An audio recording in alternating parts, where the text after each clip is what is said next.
Cerita sebelumnya, Sakamoto gagal masuk ke GCC karena dia jadi buronan. Padahal sebelumnya dia dinyatakan lulus, jadi mau gak mau Sakamoto terpaksa menyamar sebagai istrinya untuk menjadi guru di sana supaya bisa masuk ke GCC mencari informasi Slur.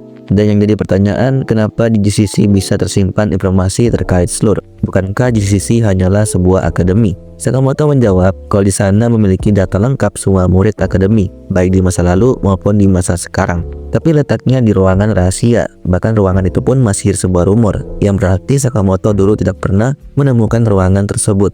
Tapi sekarang Sakamoto punya scene yang dimana dia bisa membaca pikiran semua orang dan akan mengetahui rahasia itu. Lanjut ke penyamaran Sakamoto, semua murid di sana sangat kagum melihatnya, dan banyak yang memujinya kalau istrinya sangat cantik. Tentu saja Sakamoto marah banget karena ada beberapa murid yang sampai genit melihat wujud istrinya. Tapi tiba-tiba perutnya Sakamoto lepas, penyamarannya hampir gagal. Untungnya dia bisa menahannya kembali. Akhirnya yang melihat penyamarannya merasa mengenali Sakamoto. Tapi Sakamoto jawab kalau kita nggak kenal sama sekali. Dan gurunya merasa kenal sama Akira karena kayak familiar banget. Ternyata Akira ada hubungannya sama Akao, yang dimana dulunya Akao selalu membuli gurunya dulu. Nah, karena sesi belajar udah selesai, sekarang masuk ke tahap praktek, yaitu semua murid harus merakit sebuah pistol dan menembakkan ke target sasaran sejauh 100 meter. Yang bakal dihitung adalah kecepatan merakit pistol, berapa banyak tembakan yang dikeluarkan, dan berapa banyak tembakan yang kena sasaran. Dan itu semua harus dilakukan dalam waktu 1 menit. Tentu saja semua murid yang mencobanya sangat kesusahan, tapi sebagian ada yang berhasil melepaskan tembakan, cuman dalam keadaan pistol yang belum terakit sempurna. Nah, karena semuanya gagal, guru senior menyuruh Sakamoto untuk memberikan contoh bagaimana caranya melakukan dengan benar. Pas dicoba, Sakamoto bisa merakit pistol sepersekian detik dan menembakkan 67 peluru dengan tepat sasaran. Guru senior yang melihat guru magang itu sangat keheranan dan merasa skillnya jauh berbeda. Di samping itu, Sakamoto nggak sengaja mendengar gibahan orang yang membicarakan catatan rekor sepanjang masa yang ada di GCC. Sakamoto yang mendengar itu sangat penasaran, dan dia merasa kalau dirinya pasti berada di urutan atas. Tapi pas dilihat, malah urutan kedua, dan urutan ke-1 namanya No Name Given, yang dirumorkan kalau orang itu punya sayap, terus memiliki sebuah tato di dahinya, dan dijuluki sebagai penembak jitu. Sakamoto yang dengar rumor itu merasa kalau nomor 1 adalah Hisoke, padahal bukan. Dan juga kita tidak lupa dengan Shin yang sedang bahagia banget karena di hari pertamanya akhirnya dia merasakan apa yang dia inginkan. Tapi tiba-tiba ada orang lain lagi yang masuk ke WC untuk mencari senpainya. Nah, ketika orang itu melihat Shin, dia langsung menggunakan kekuatan tembus pandang untuk mengajarnya. Tapi Shin bisa menghindarinya dan menahannya. Ternyata orang itu adalah Seba yang menjadi ketua Departemen Produksi Senjata Peneliti tahun pertama di GCC. Nah, karena kebetulan ketemu sama Seba, Shin menanyakan informasi mengenai Slur. Karena kemarin dia kerja sama Slur kan. Tapi Seba nggak tahu apa-apa, karena dia hanya pekerja lepas doang. Dan karena Shin bisa baca pikiran, Seba langsung memakai tudungnya, yang ternyata fungsinya itu mampu menangkis gelembung elektromagnetik. Jadi Shin tidak akan bisa membaca pikirannya. Nah, karena itu Shin terpaksa cari orang untuk mengetahui soal database. Tapi tiba-tiba Seba notice dengan kata database, yang berarti dia mengetahui hal itu. Cuman dia pura-pura lupa dan pengen makan dulu. Ternyata di sini buat pesan makanan susah banget, karena mereka harus nembak pesanannya dulu biar dapatin makanan yang mereka mau. Orang ini mau makan steak, tapi yang kena malah makanan yang full sayuran. Bahkan dia tiap hari dapat makanan itu. Tapi pas dicoba, dia berhasil mengenai tepat sasaran, yaitu steak. Otomatis orang-orang pada kagum, karena jarang ada orang yang dapat steak gitu. Nah, sekarang Seba bakal coba juga, dan bakal ditraktir sama Shin. Tapi pas dia coba, Seba malah melakukan hal curang, yaitu dia menggunakan tembus pandang, lalu menembak dari dekat supaya bisa mengenai pesanan yang dia mau. Nah, karena sudah dapat makanan, Seba mencoba ingat mengenai soal database tadi. Tapi ternyata nggak ada jawaban sama sekali, karena dari awal Seba nggak tahu. Jadi percuma aja Shin mentraktir dia. Di sini Seba baru sadar kalau Shin ternyata anak baru di sini, yang berarti harusnya Shin bersama adiknya, yaitu Mafuyu. Shin yang mengetahui itu sangat kaget dan tidak heran kenapa keduanya mirip, karena sama-sama ngeselin. Tapi Shin juga baru sadar setelah ujian selesai kemarin, Shin belum melihat dan mengetahui kabar Mafuyu. Jadi dia cukup penasaran gimana kabarnya Mafuyu sekarang. Sedangkan Seba kayak bodo amat sama adiknya, karena walaupun dia nggak datang ke akademi, pasti dia akan baik-baik saja. Apalagi bagus kalau dia nggak datang, karena saat ini GCC sedang tidak beres belakangan ini. Sedangkan di sisi lain, Sakamoto sedang terjebak dengan tugasnya sebagai guru magang. Jadi dia pun mengerjakan tugas tersebut dengan sangat cepat supaya bisa mencari database. Tapi tiba-tiba dia dipanggil sama atasannya, disuruh untuk mengurus beberapa murid yang bolos dalam pelajaran. Tentu saja Sakamoto nurutin permintaannya, karena itu adalah kesempatan baginya untuk mencari database daripada ngestak di tugas tadi. Singkat cerita, Sakamoto pun sudah sampai di sebuah asrama, yang dimana asrama itu tempatnya murid bolos. Pas masuk, ternyata isinya nggak ada siapa-siapa, dan ruangan itu dipenuhi tanda X. Tiba-tiba murid bolos yang lagi sembunyi muncul untuk menyerang Sakamoto. Tapi Sakamoto dengan mudah bisa menahan serangannya dengan sebuah pulpen dan buku yang dia pegang. Setelah itu muncul beberapa murid lagi yang ingin menyerang Sakamoto dengan air panas. Tapi dengan kerennya, entah dari mana tiba-tiba ada pop mie di tangannya Sakamoto. Lalu dia pun menangkap air panas itu dengan pop mie tersebut. Secara nggak langsung Sakamoto udah seduh pop mie. Dan sambil menunggu pop mie-nya matang, dia akan memberikan pelajaran. Yaitu untuk murid pertama, dia menggunakan sumpit untuk menggantungnya.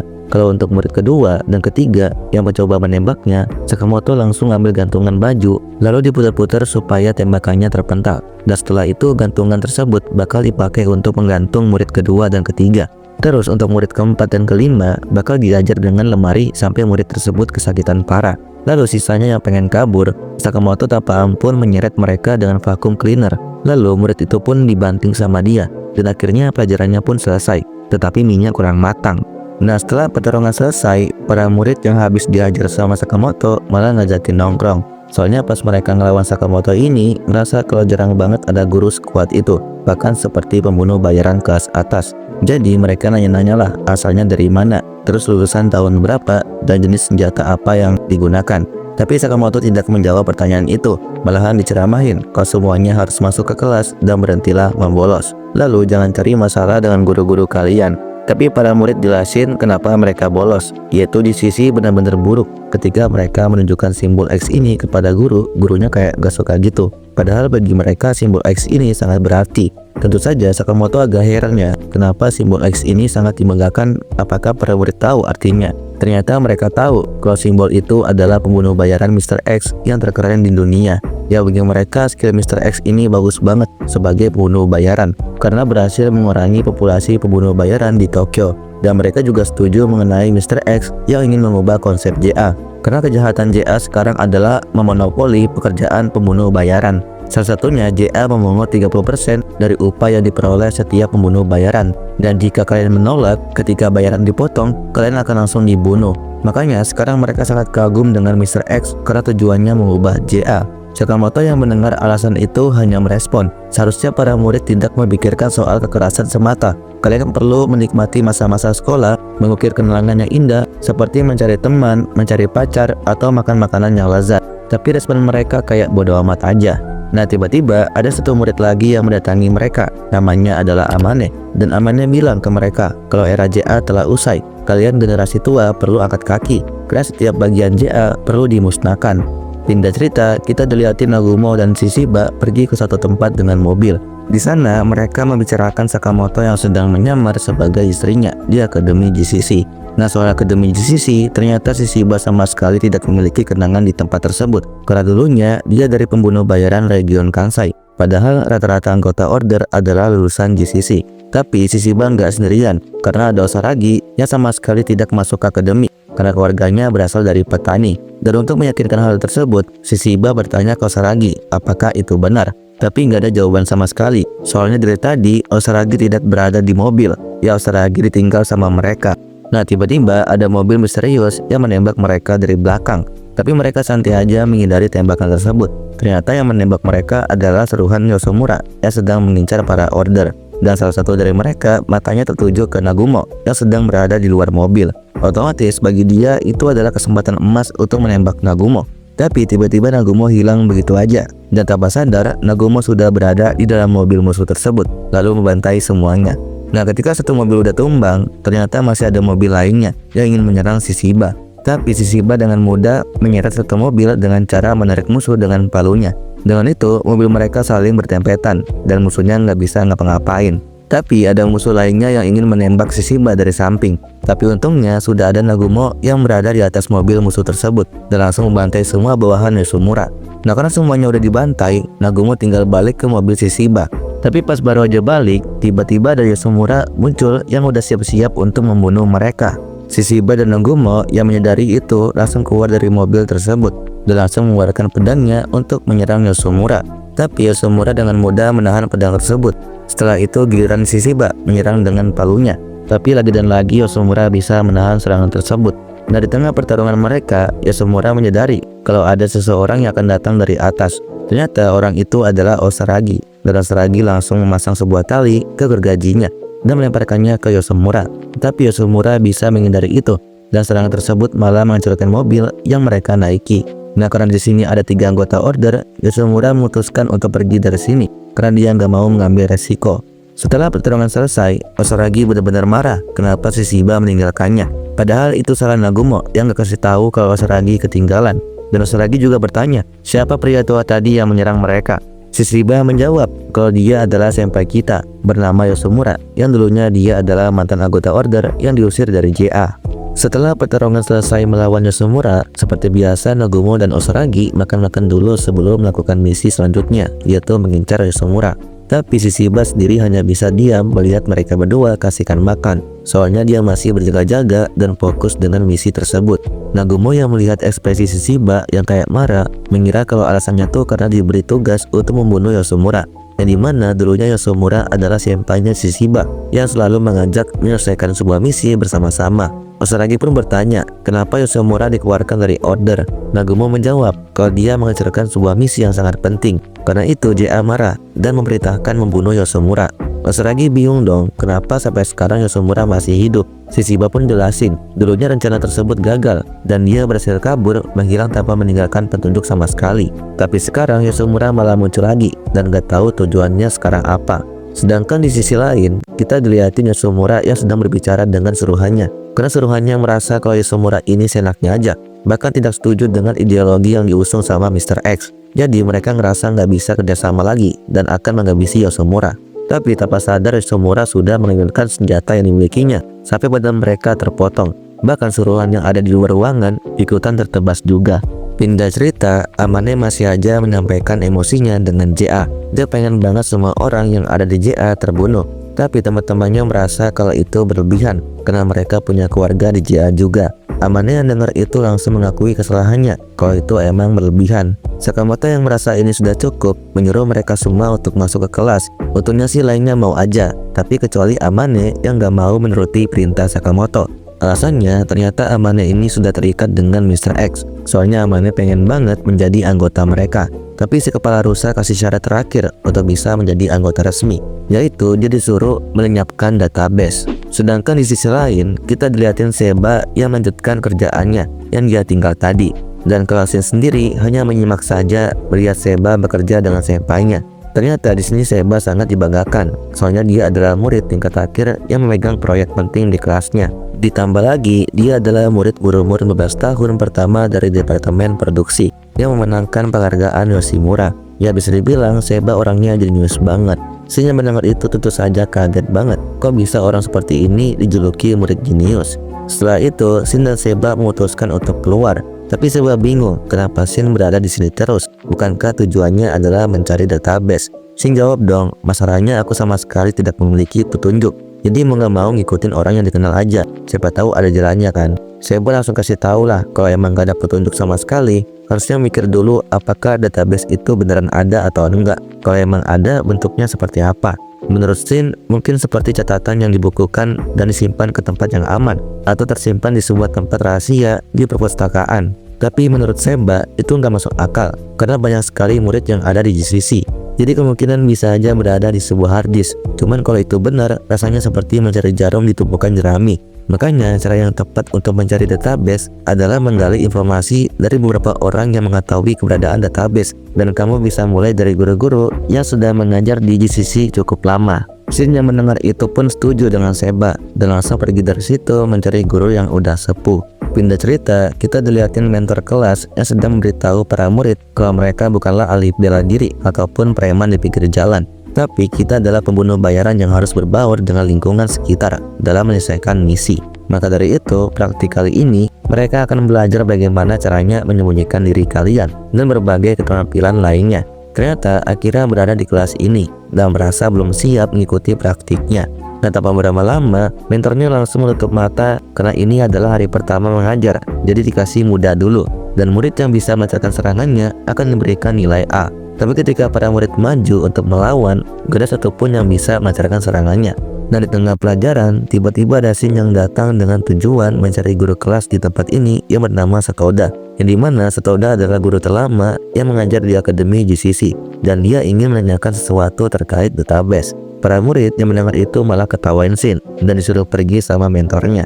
Tapi Shin malah nantangin kalau dia bisa menghindari semua serangannya dengan penutup mata, mentor akan menjawab mengenai soal database. Mentornya yang mendengar itu pun setuju dan langsung melancarkan sebuah tembakan.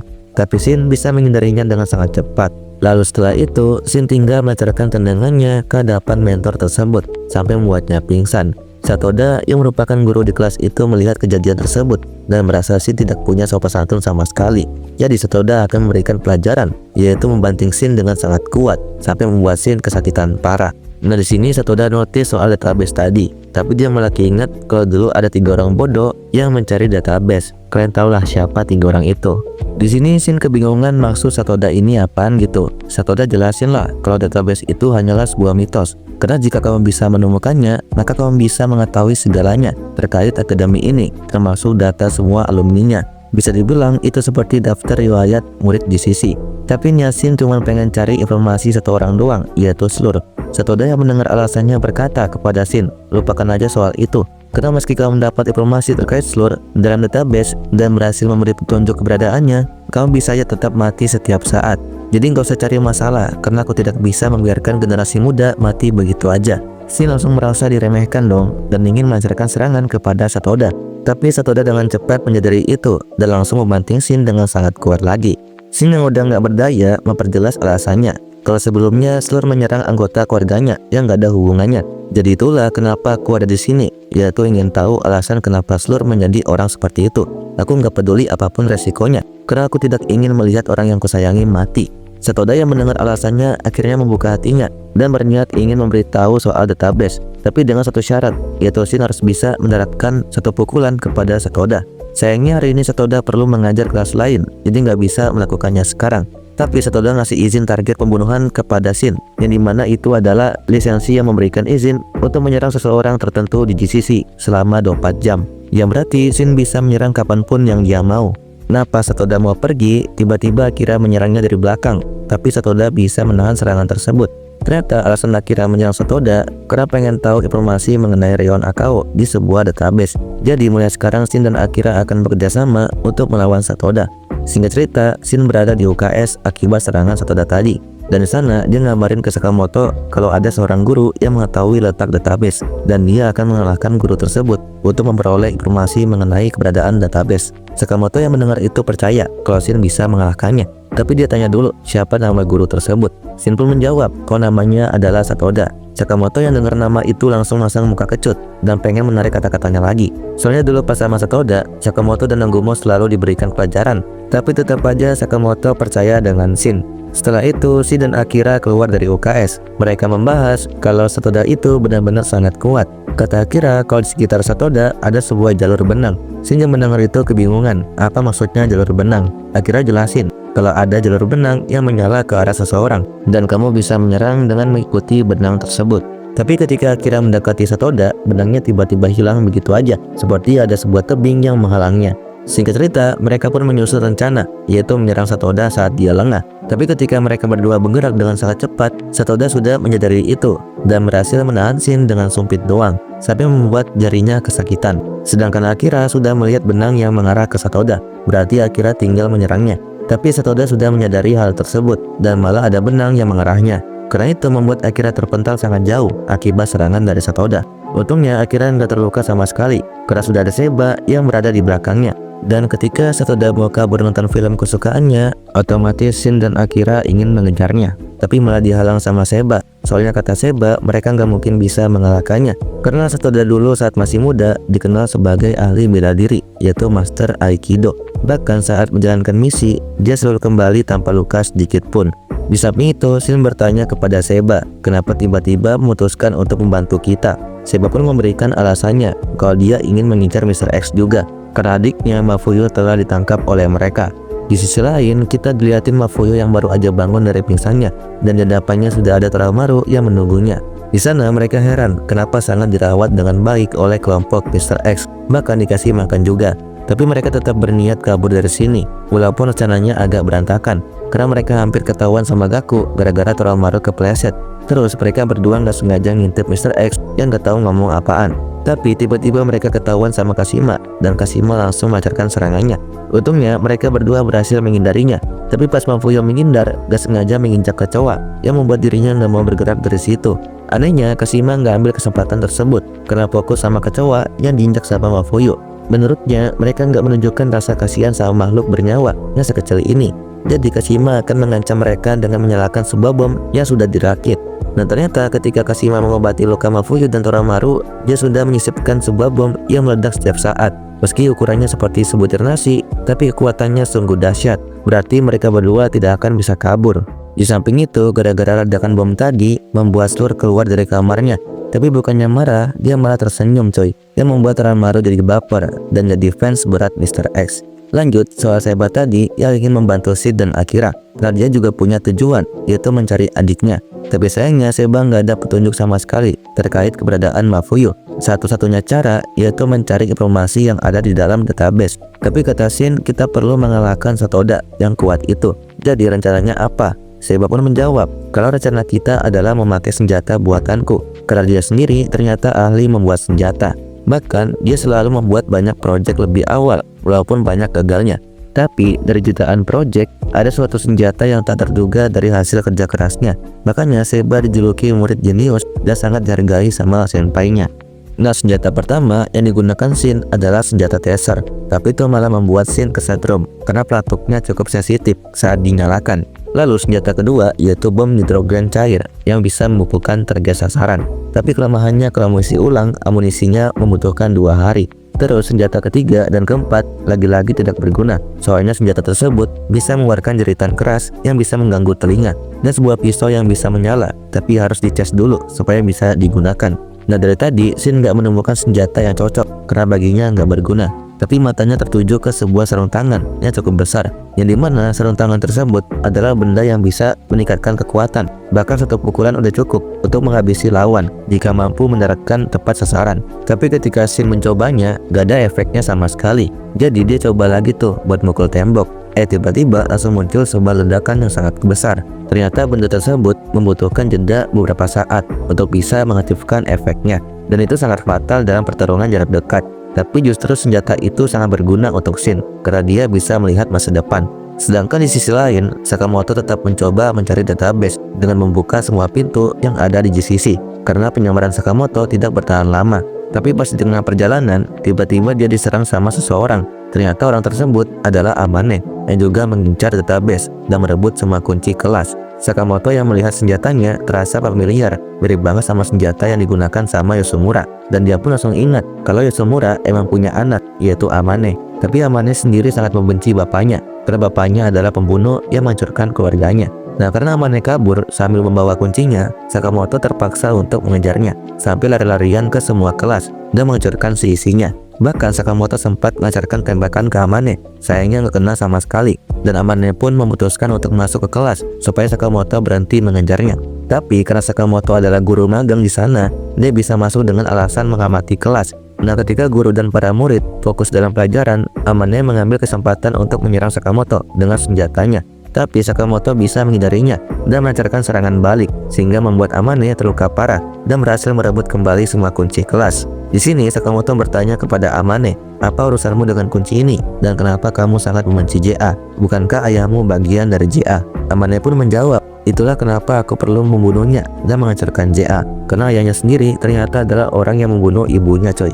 Nah, karena Amane gak mau Sakamoto ikut campur dalam masalahnya, dia gak mau kasih penjelasan lebih lanjut. Lagi pula, Amane curiga dengan Sakamoto yang bentuk badannya selalu berubah-ubah. Sakamoto yang gak mau ketahuan jelasin ke Amane kalau tidak ada yang aneh dengan dirinya, karena dia hanyalah guru magang biasa.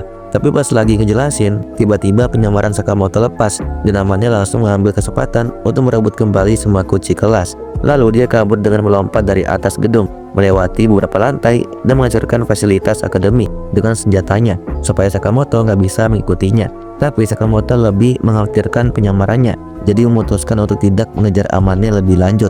Nah, ketika Sakamoto berhasil mendarat, dia nggak sengaja ketemu sama tukang kebun yang sudah bekerja sejak dia masih menjadi pelajar di akademi ini.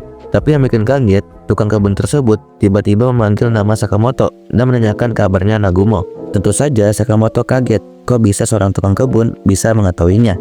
Ternyata alasan dia bisa tahu karena dia hafal banget gerakan Sakamoto itu gimana, jadi auranya begitu kerasa banget. Bahkan ternyata dia kenal juga sama Amane, karena Amane adalah cucunya, dan dia ingin menyampaikan pesan ke Sakamoto untuk Amane, yaitu menyuruhnya mampir ke ruang tukang kebun. Sedangkan di sisi lain, Amane sudah menyusuri semua tempat yang ada di GCC, tapi sama sekali belum menemukan petunjuk keberadaan database. Karena itu membuat Amane merasa gagal dan jadi teringat dengan masa lalunya. Dan tiba-tiba Kashima menelpon Amane, gimana kabarnya sekarang? Apakah berhasil menemukan database? Tapi kata Amane dia tidak menemukannya sama sekali, yang berarti dia gagal menjadi anggota resmi Mr. X. Untungnya Kashima kasih syarat lagi ke Amane, yaitu matikan sistem pertahanan GCC. Karena sekarang Kanaguri dan klub Gem sedang menuju ke akademi GCC untuk menyerang. Lanjut ke rencana penyerangan Satoda, Seba sudah mengupgrade sarung tangan tersebut, yaitu menambahkan jeda pengaktifan 0,5 detik. Soalnya Shin bisa melihat sesuatu yang akan terjadi dalam 0,5 detik ke depan. Makanya Seba menyesuaikannya supaya lebih mudah digunakan. Tapi itu membuat mengurangi kekuatannya. Berarti kalau emang Shin mau kekuatannya lebih kuat, dia harus lebih jauh mengetahui apa yang akan terjadi dalam waktu ke depan. Nah, soal Satoda, mereka sadar diri kalau mustahil mendaratkan satu pukulan. Bahkan jika secara ajaib mampu memukulnya, mereka tidak memiliki kekuatan untuk membuatnya terpojok. Itulah kenapa sarung tangan ini hadir, supaya rencana mereka berhasil. Yaitu rencananya adalah Akira dan Seba akan melancarkan serangan pembuka. Nah, sebelum guru itu melakukan sesuatu, Shin akan memukulnya dengan sarung tangan tersebut. Sebenarnya rencana ini bisa sempurna karena Akira tahu bagaimana caranya menyerang titik vital lawan dengan melihat jalur benang. Tapi sayangnya ketika Akira mengikuti benang tersebut, mendadak ada seperti sebuah jurang di hadapannya. Di samping itu, Satoda mengingat sesuatu kalau ada barang yang ketinggalan. Tiba-tiba ada bola basket yang terlempar ke arahnya. Otomatis Satoda mengambil bola basket tersebut, tapi bolanya malah meledak. Ternyata itu adalah bagian dari rencana Shin untuk mengalihkan perhatiannya. Sayangnya lagi dan lagi Shin terkena teknik Aikido sampai membuatnya terlempar sangat jauh, bahkan sampai masuk ke sebuah ring. Tapi Shin tidak menyerah begitu aja. Dia langsung keluar dari ring tersebut. Lalu ring itu dicabut sama dia dan melemparkannya ke arah Satoda.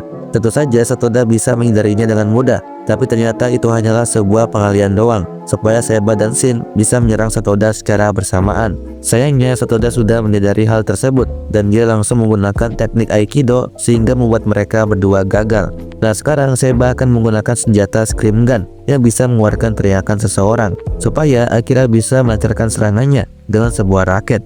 Tapi lagi dan lagi Satoda bisa menahannya, bahkan dia langsung melancarkan serangan balik sehingga membuat Akira bisa terpental. Untungnya Akira berpegangan dengan baju Satoda yang membuat dirinya gak jadi terpental jauh. Dan tanpa mikir, Akira langsung bergerak dengan sangat cepat ke hadapan Satoda dan melancarkan serangan secara berkali-kali. Satoda yang sambil menghindari serangannya merasa kalau dia sedang bertarung melawan Rion. Nah, ketika akhirnya Akira melihat jalur benang ke arah Satoda, Akira ingin mengikutinya. Sayangnya seperti dibilang Akira tadi, ada sebuah jurang yang menghalanginya, jadi dia nggak bisa menjangkaunya. Tapi itu udah cukup banget untuk mengalihkan perhatian Satoda, karena sudah ada Shin yang tiba-tiba muncul dari sana memakai jubah invisible milik Seba. Dan sekarang sesuai rencana, Shin akan memukul Satoda dengan sarung tangan tersebut. Sayangnya rencana mereka benar-benar gagal, soalnya Satoda bisa menahan serangan tersebut lalu menggunakan teknik Aikido kepada Shin sehingga terlempar sangat jauh lagi kedua kalinya. Nah, walaupun Satoda bisa menahannya, ternyata serangan tersebut membuat tangannya kesakitan dan tiba-tiba dia malah menangis. Bukan karena kesakitan, tapi karena murid-muridnya berkembang dengan sangat cepat walaupun mereka masih terlalu jauh untuk bisa mengalahkan Satoda. Karena invisible milik Seba itu masih bisa ketahuan sama orang yang punya naluri tajam, jadi Seba perlu mengupgrade-nya lagi.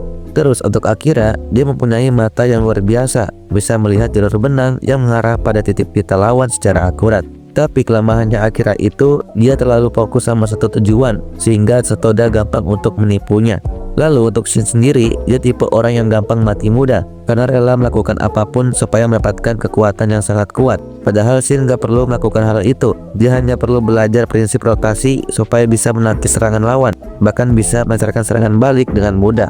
Nah, karena semuanya sudah berusaha dengan baik, Satoda akan menjawab pertanyaan soal database. Jadi mana database itu merupakan julukan yang diberikan pada seseorang, dan seseorang itu adalah teman sekelasnya dengan ingatan yang sangat tajam. Bahkan sampai sekarang dia masih berada di sini sebagai tukang kebun.